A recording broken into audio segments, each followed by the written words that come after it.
There are a lot bigger things happening than the Diddy verdict. We're going to talk about USAID. Yes, the big, beautiful bill, a huge scandal in the FBI, tranny swimmers, all that and more coming up on I'm Right.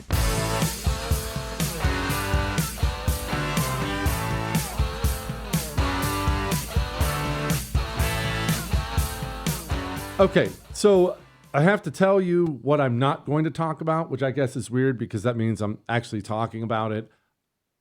I don't really do pop culture celebrity stuff on I'm Right. It's just not what we do. It's not something that we're passionate about here.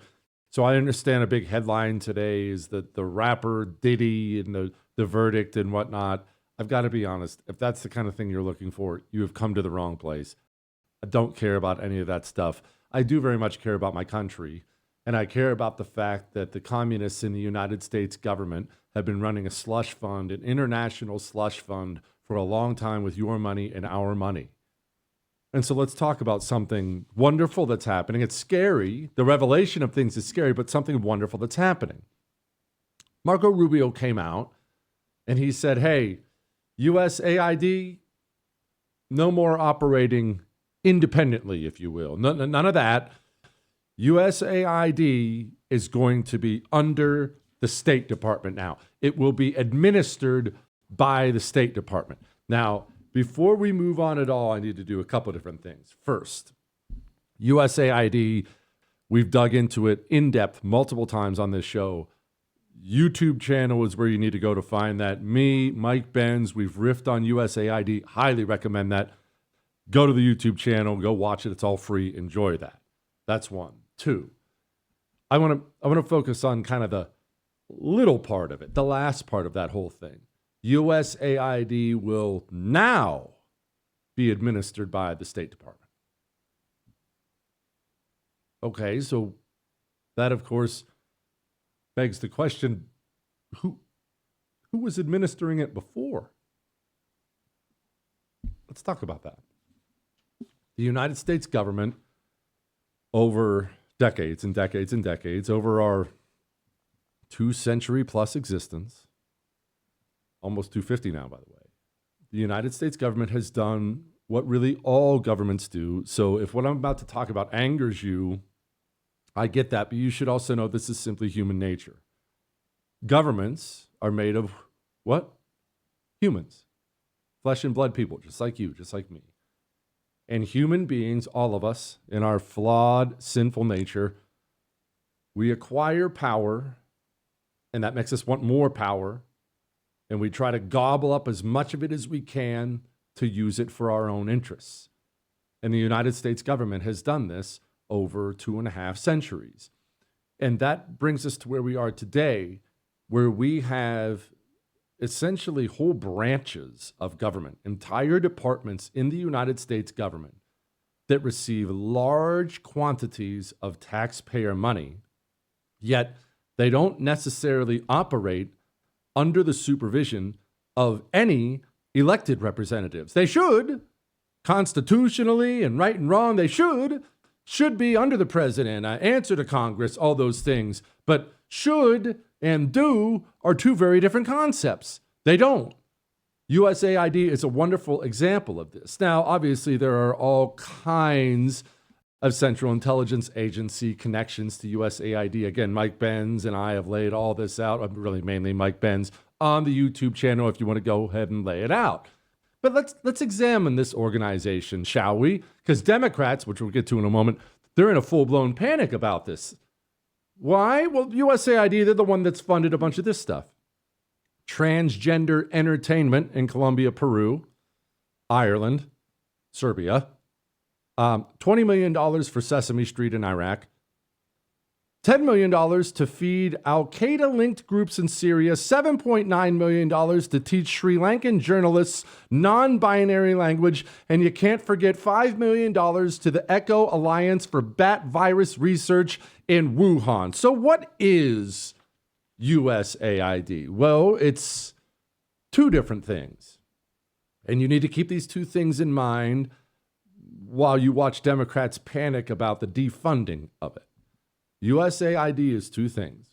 First, it is a slush fund for the Central Intelligence Agency to cause societal upheaval in societies they want to rip up and rebuild in countries. They will use USAID and tranny Sesame Street to essentially create color revolutions in countries where they want the government toppled. And Central Intelligence Agency often does this without oversight. They are, of course, the gods of intelligence, and they know all, and they just operate any way they want using the slush fund. Now, that's part of it. The second thing it does is, well, I'll tell you this. This is a true story I've told you before. But the first time I ever went to Washington, D.C., it was actually during that terrible recession. Remember our 2008 recession? All those businesses went under, all those empty shops. And I was living in Tucson, Arizona at the time. And I had never really experienced anything like that recession in my adult life. As a kid, that stuff doesn't register. But as an adult, I'm driving around and shopping centers that were full were now empty. But bankruptcies all over the place. It was noticeable that people were hurting all around. Wow, things are really going downhill around here. This strip mall is empty now, but what's going on? You remember it. I go visit Washington, D.C. because I'm running for Congress. Everything was brand new. It was like I had been transported to a different time and place. Everything was shiny and new things being built.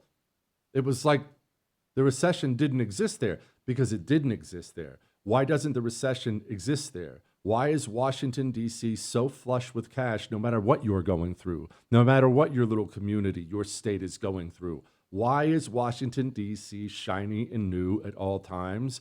Well, because of your tax money. You see, these foreign aid organizations, they get gigantic quantities of taxpayer money, and it's human nature to think, well, okay, they're taking $100 of mine and they're going to go buy rice and fly swatters for poor African kids. They always have flies on them and they need to eat. So you think that $100 goes from your wallet, goes into the government, and then the government buys $100 worth of rice and fly swatters. But that's not how it works at all. The government steals $100 of your money. Then, of course, the money does get allocated, $100 for fly swatters and rice to Africa.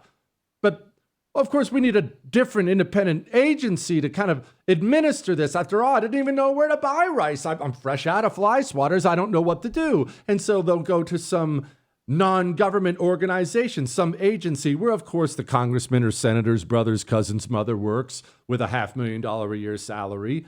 This organization is located in Washington, D.C., shiny new building. They have wonderful coffee in there. That $100 then filters into there.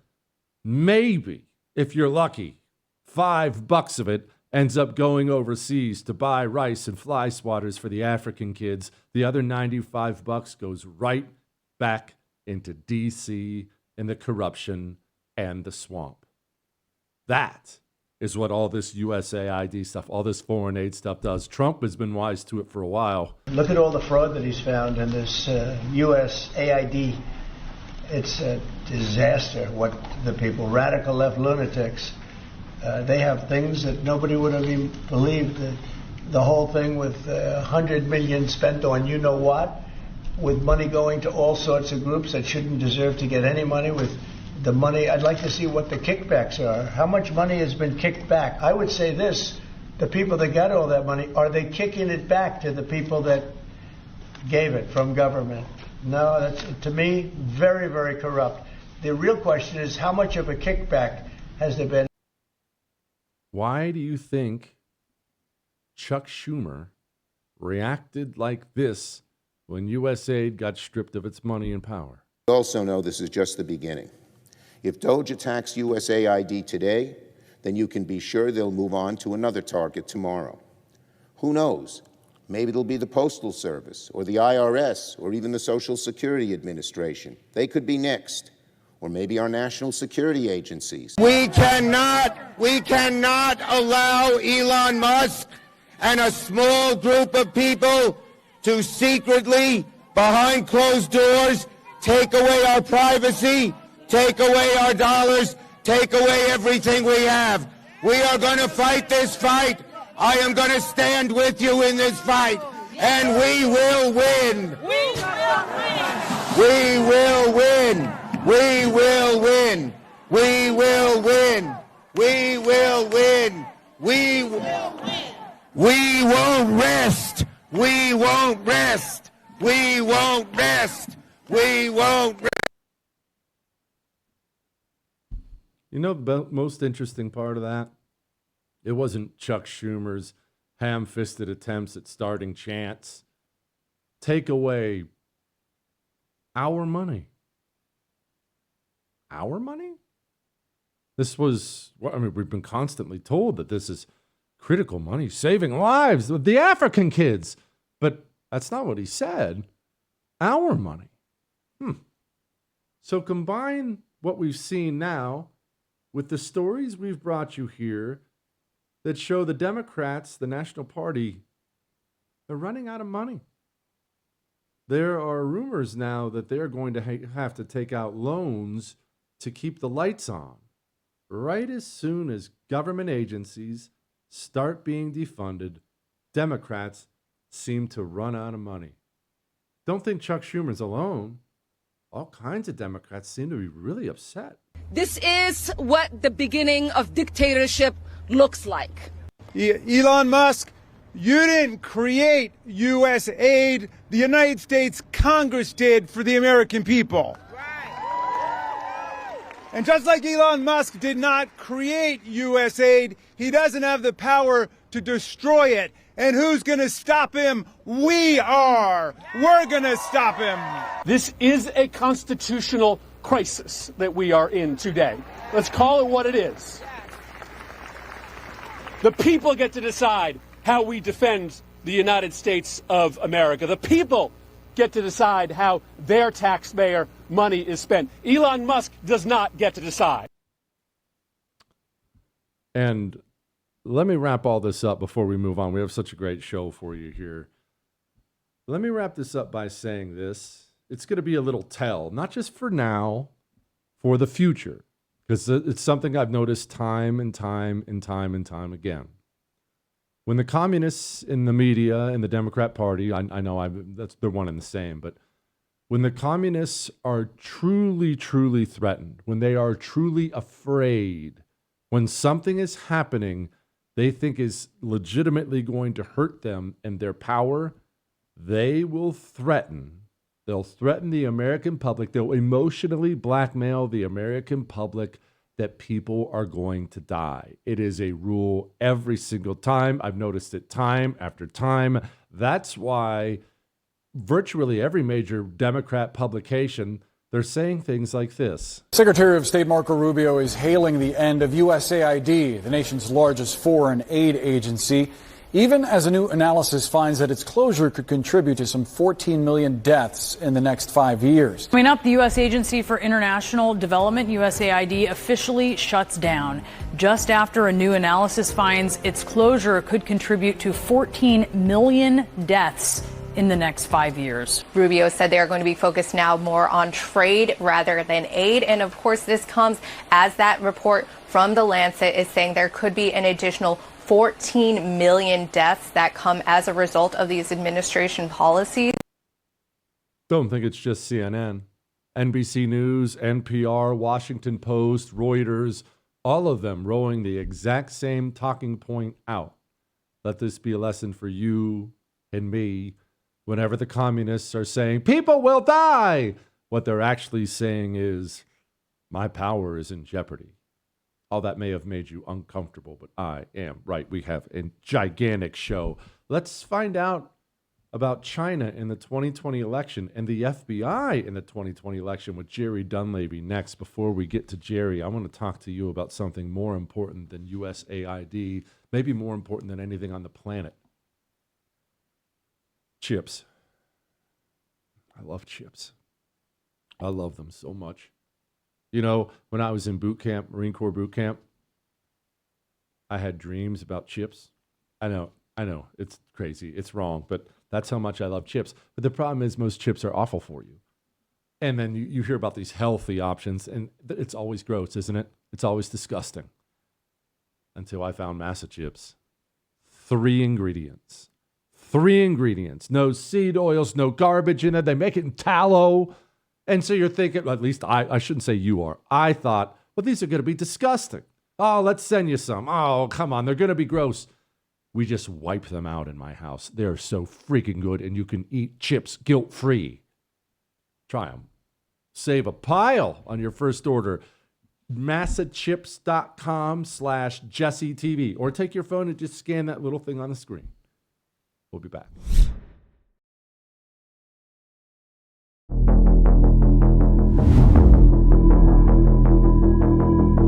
All right, well, this story about the FBI, China, the 2020 election, it obviously is a major scandal, but I want to get down to what actually happened, not just internet rumors and stupid things like that. What did China do? What did the FBI do? What is the scandal? Why are we finding out about all this stuff? Well, probably nobody better to talk to about this. Somebody I actually quoted last night on my show, my buddy Jerry Dunleavy, chief investigative correspondent with Just the News. All right, Jerry, let's start with just the facts. What are the facts? What happened in 2020? What did China do? What did they attempt to do? What happened? Okay, so basically, since 2020, we have learned more about what it looks like China was trying to do to influence the 2020 election. One piece that we kind of knew already, but most people don't know, is that the National Intelligence Officer for Cyber, that's a very top, intel position in the intelligence community, concluded in 2020 that the Chinese government was trying to influence the election to help Biden and to hurt Trump's re-election efforts. Now, what we were told, what we learned was that inside the IC, basically the other leaders of the intelligence community attempted to shut that conclusion down. And John Radcliffe at the time, the director of national intelligence, had to basically come out with his own assessment to stand by that National Intelligence Officer for Cyber to say, yes, China did try to influence the 2020 election in an effort to help Biden and to hurt Trump.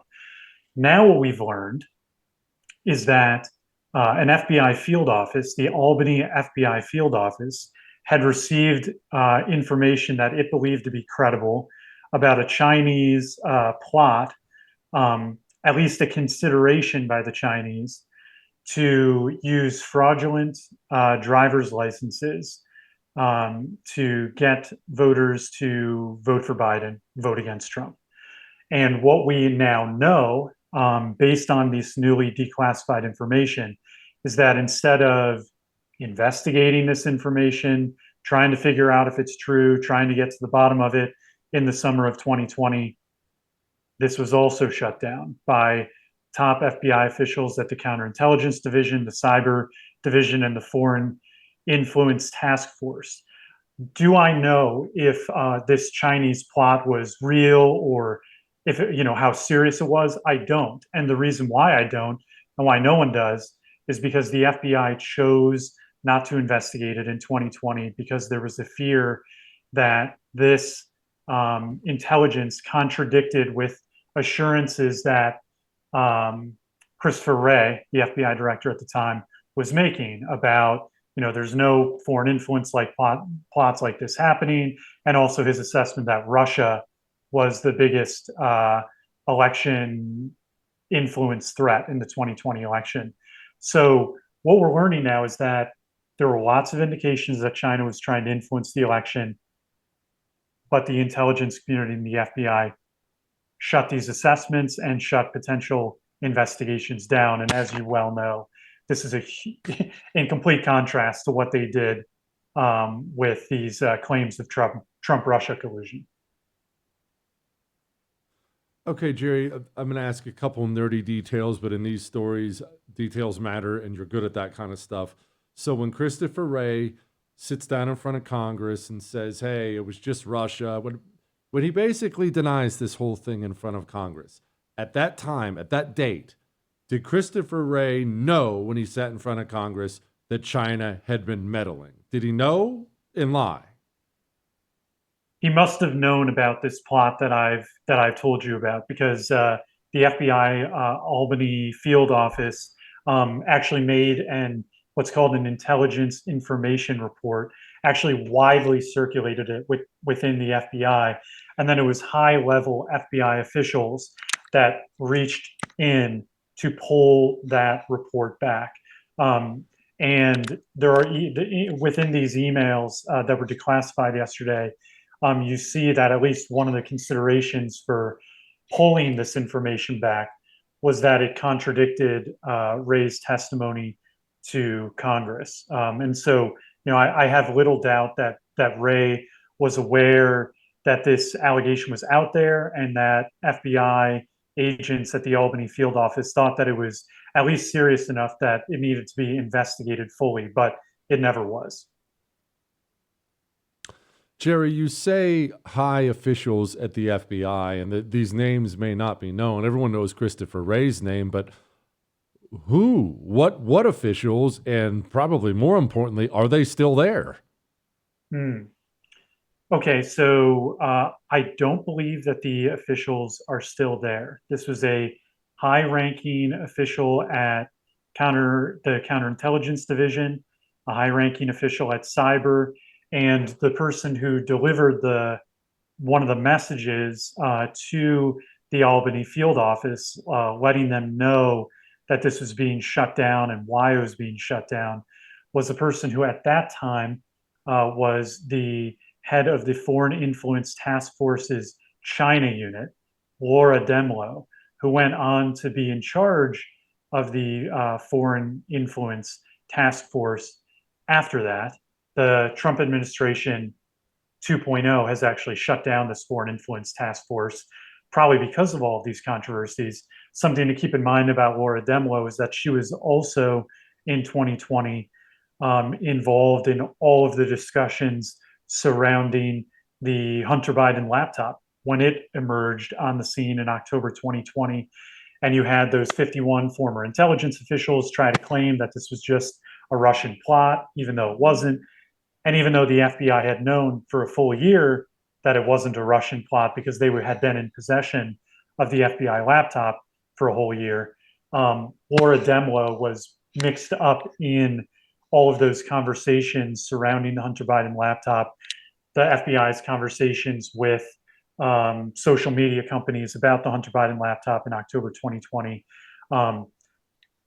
She was also involved in these high-level decisions to shut down, looking into this alleged Chinese influence plot in 2020 as well. So that's just some of your connections there, and just for everyone to keep in mind that while an investigation into this alleged Chinese influence plot was being shut down, there was also an effort to shut down discussion about the Hunter Biden laptop, even though the FBI had known for a full year that the laptop was real and, of course, was damning. So the same lady at the FBI said, "Stop looking into China," is the same one that covered up Hunter Biden. Wow, that's somebody we should probably be looking into. But I don't have time to get into that with you, Jerry, because I also have to ask you about the Biden administration, domestic terrorism, January 6th, and some of the nefarious things they did around that. You reported on it this a few weeks ago. Tell me. Yeah, so this is something I had suspected for a very long time, but I was never able to get answers for 4 years from the Biden administration on it. But the Office of Director of National Intelligence ended up declassifying information earlier this year that confirmed all of my suspicions. So what we now know is that this massive rise alleged in domestic terrorism that the FBI and the intelligence community and DHS were touting throughout the Biden administration, is the majority of that can be traced to the fact that the Biden administration chose to count essentially pretty much every January 6th case as another instance of domestic terrorism. And so you had President Biden running around talking about this massive rise in domestic terrorism and using it to, implement the first ever domestic terrorism strategy, which increased the powers of the FBI and law enforcement to look into domestic terrorism as characterized by the Biden administration. And you had, Chris Wray running around talking about the massive rise in domestic terrorism, all of these officials talking about this massive rise. And the vast majority of it was traced to one riot on one day, January 6, 2021. And so a lot of the narrative that we heard for 4 years under the Biden administration about this massive rise in domestic terrorism just has to do with the fact that DOJ made January 6th the most aggressive investigation in its entire history, made hundreds and hundreds and hundreds of arrests, and the FBI and DHS decided to count most of those as individual instances of domestic terrorism. And keep in mind, this is something that Biden was trying to run on when he was running for re-election. This is something that he pointed to time and time again. And now we see that this domestic terrorism classification was being massively inflated, I think for political purposes, to give a talking point, but to hide the ball on that talking point. Because as much as they talked about the threat from January 6th, the Biden administration never admitted that this massive rise in domestic terrorism was actually just all from that riot on one day. So very tricky, very shady, and it took 4 years for us to learn exactly what was behind that.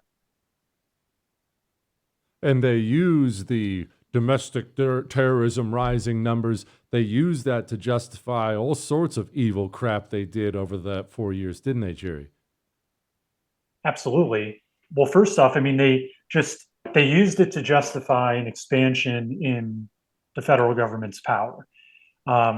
Obviously, there are important things that the federal government needs to do, but when you're expanding the power of the FBI or federal law enforcement, it needs to be for a good reason. And they completely hit the ball on what their reason was. And keep in mind that this alleged rise in domestic terrorism was also used to underpin Attorney General Merrick Garland's school boards memo, if everybody remembers that, where he released a memo that launched a task force that even involved the Justice Department's National Security Division and the FBI related to parents protesting in 2021 about transgender issues or COVID mask mandates. So right there, that was a huge expansion of power. Now, Garland basically spent the rest of his tenure trying to back away from what he had done because it was so unpopular that it probably helped get Glenn Youngkin, elected in Virginia. But it was, that was an expansion of power to scrutinize, parents making a bunch of noise at school board meetings. And I think underpinning that was this inflation of, the January 6th protest and the, associated riot, inflating that into this massive years-long claim that domestic terrorism was on the rise. And now we know that hundreds, well over 1,000 of the instances of domestic terrorism were just, people who had been arrested on January 6th. Jerry, as always, my brother, well done. Come back soon. I have more thoughts on all this. We probably need to dig into this a little bit. We'll do that in just a moment. Now, our minds, we need to take care of them, don't we? You would agree with that. I tell you a lot about chalk, about what I take every single day. I take a male vitality stack from chalk. These are natural herbal supplements. And they have female vitality stacks. They have all these wonderful things, but maybe you've been wondering about it. Maybe you went to the website. So let me tell you this. Why don't you try some chalk lit powder for just a month? Try it for a month. It's this wonderful powder. You mix it in with a smoothie or milk in the morning, whatever. Drink it, packed full of vitamins and minerals. Your day is going to be better. Your mind is going to work better. You don't think it will, but you'll just be thinking to yourself, man, I have so much more focus. My mind is ready to go. That's what chalk can do for you naturally. Go save a pile of money. Chalk.com/JesseTV. We'll be back.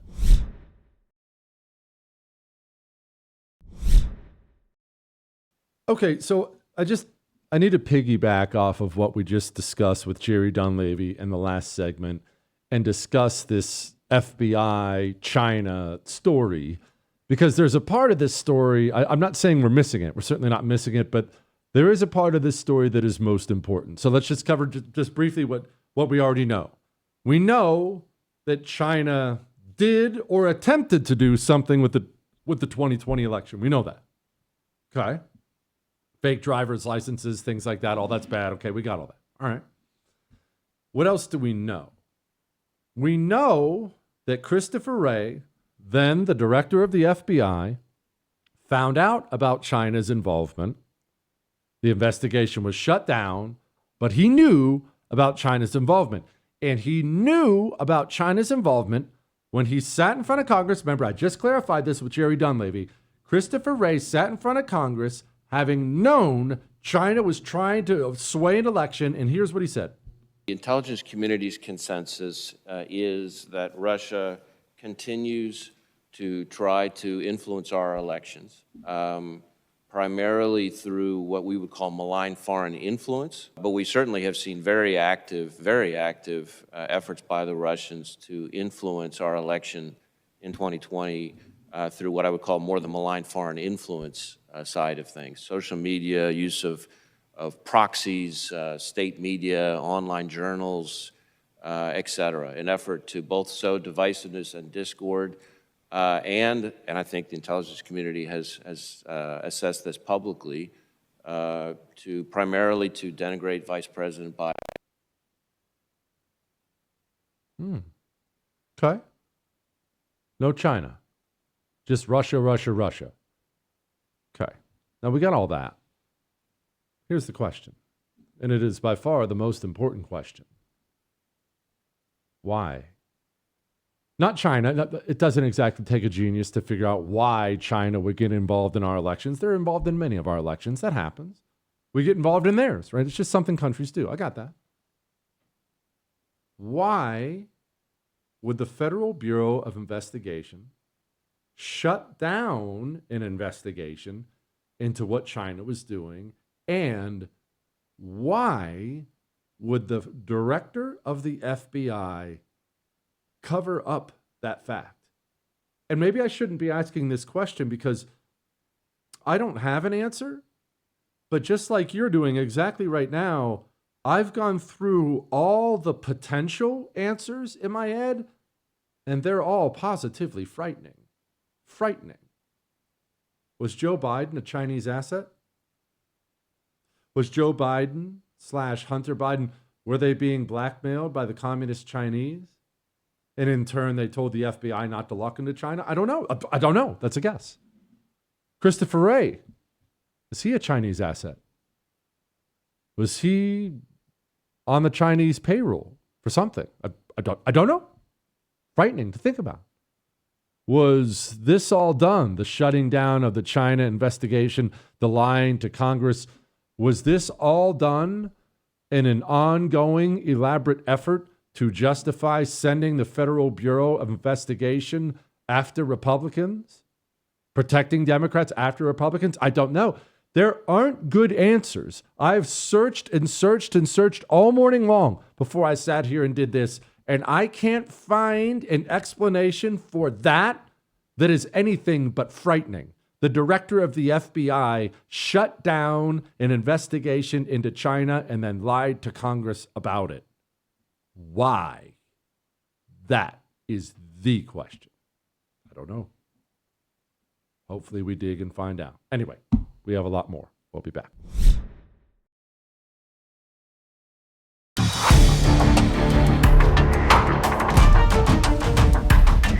Remember that weirdo dude who was swimming with the chicks at UPenn? I mean, there's so many scandals sometimes these things go by us, but remember that dude with shoulders the size of mine who's swimming with the women? He's just helicoptering across the pool, and he's breaking all these records. And the poor women, you know, it's swimming. You have to get naked when you're changing. They have to change in front of the freaking dude. It's just, the whole thing was disgusting.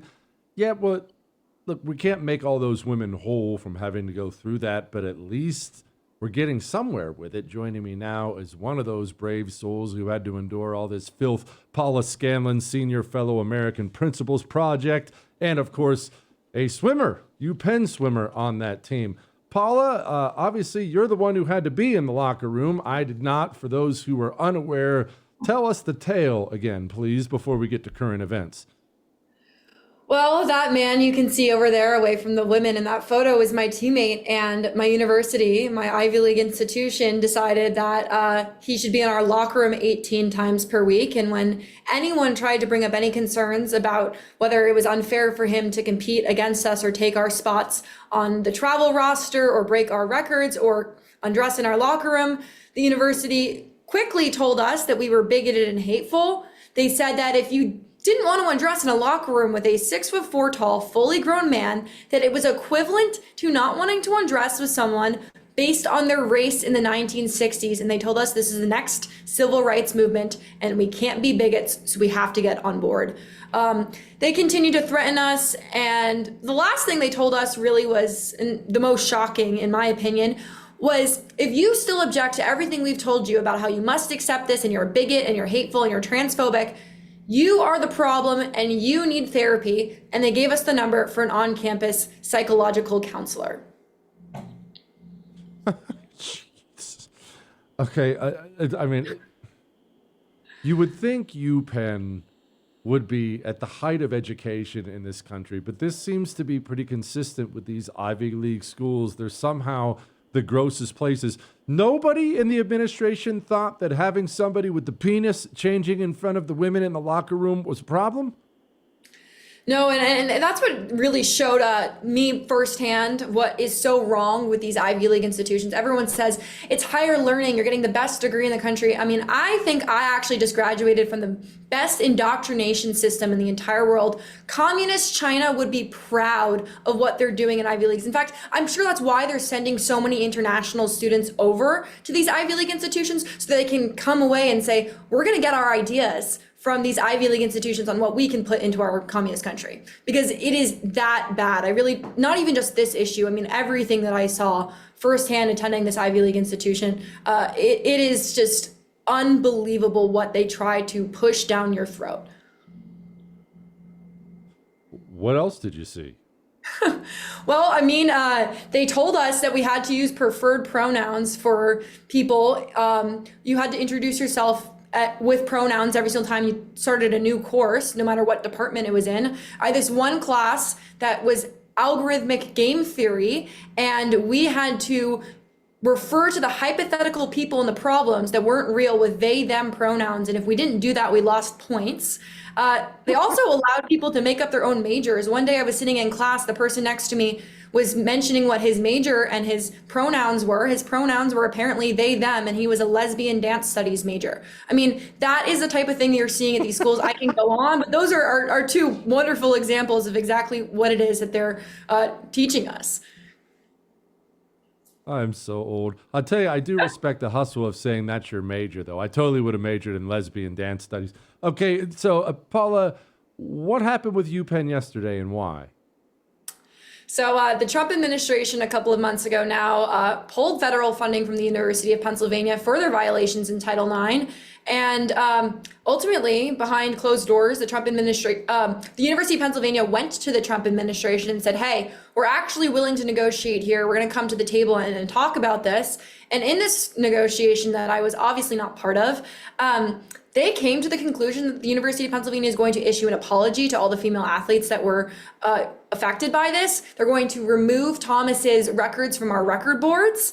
And they're also going to start using adequate language in referring to male and females and complying with really what Title IX is supposed to be and complying with the new Trump executive order saying men do not belong in women's sports. Paula, Has there been any turnover in the university itself? Don't get me wrong. I'm happy you got your apology. I'm happy they're stripping records away and things like that. But maybe I'm just old. There should be some accountability for everybody who forced a dude into the women's locker room. That used to be the kind of thing that was punishable. You know, I hope so. I think we're still looking at, it's very early on in the situation, right? This is really just the first step. I would love to see them go through and fire people. Actually, you know what? We should bring back Donald Trump's apprentice, but instead of, the way it used to be, he should just go into these Ivy League institutions and analyze what these people are doing and who's perpetuating these problems and whose job is completely useless, because there are so many administrators that really force this on us, and they had no other goals other than indoctrinating us, other than forcing transgender ideology on us, other than forcing us to compete alongside and undress alongside a fully grown man. And so, yeah, it really is just the beginning of this, but I do know that with the Trump administration in charge, we will start to see more change. And I think I want to see more universities bend the knee and change their policies and apologize and just, again, follow common sense legislation. All right, we're changing off of this because it's kind of gross. I want to talk about the American Principles Project in New Jersey and what you're doing over there. What are you doing? Yeah, so I'm a fellow at American Principles Project, but I'm the external director at Early Vote Action, and we are working on flipping the New Jersey governorship from blue to red. And so that is something, obviously that sounds like a big lift, but really with crazy things like the transgender stuff we were just talking about, there is a lot of traction. There are people who are tired of bad leadership. There are people who are tired of the spending being out of control in the state of New Jersey. There are people who are tired of the public school systems. There are people who are tired of being taxed so heavily. And that's really what we're tapping into. And there's so many voters that are ready for change and are embracing new leadership. Have you had any sandwiches there? I have to be honest, New Jersey, I know it's got a bad reputation. The sandwiches are amazing. Every time I go, I find a sandwich shop of some kind, and they're just dynamite. Best cheesesteak I ever had in my life was not in Philadelphia. It was in New Jersey. Interesting. I love Wawa. Wawa is a Pennsylvania, New Jersey thing. And I will say every time we go down there for something, which is many days a week, I do have to stop at a Wawa. It's a must do. Definitely some good sandwiches there. I know people talk about pork roll or things like that. I actually have never tried that. I'm from New York City, so I like a good bacon, egg, and cheese. And obviously we get that pretty good in New York, but maybe New Jersey is a rival on that. We'll have to find out. You New Yorkers are so snobby when it comes to New Jersey. I see right through you, Paula. Thank you so much. I appreciate it. Lighten the mood. Next.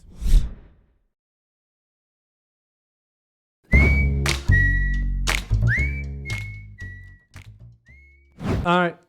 It is time to lighten the mood. And I love Independence Day. I can't help it. I love Independence Day. I'm an American. I've raised Americans. My sons are even worse than I am. We're the ultimate ugly American family. Our house may explode on July 4th. I may not be back. But that's how much I love Independence Day. So we thought with Independence Day rapidly approaching, we might as well toss back to this classic. Bag up, Terry. Put in reverse, Terry.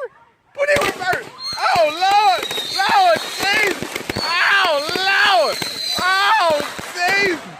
What you doing, Terry? Terry, what you doing?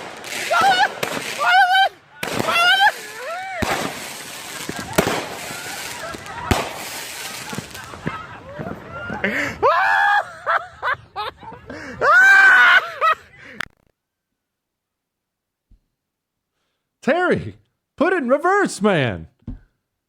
I'll see you tomorrow. I would thank you for coming to my YouTube channel, but I know how brilliant it is, and I know you love it here. So subscribe and watch. We're going to start really ramping things up and putting some funny stuff, some interesting stuff out there, some collaborations. Either way, my YouTube channel is officially the place to be. So stick around.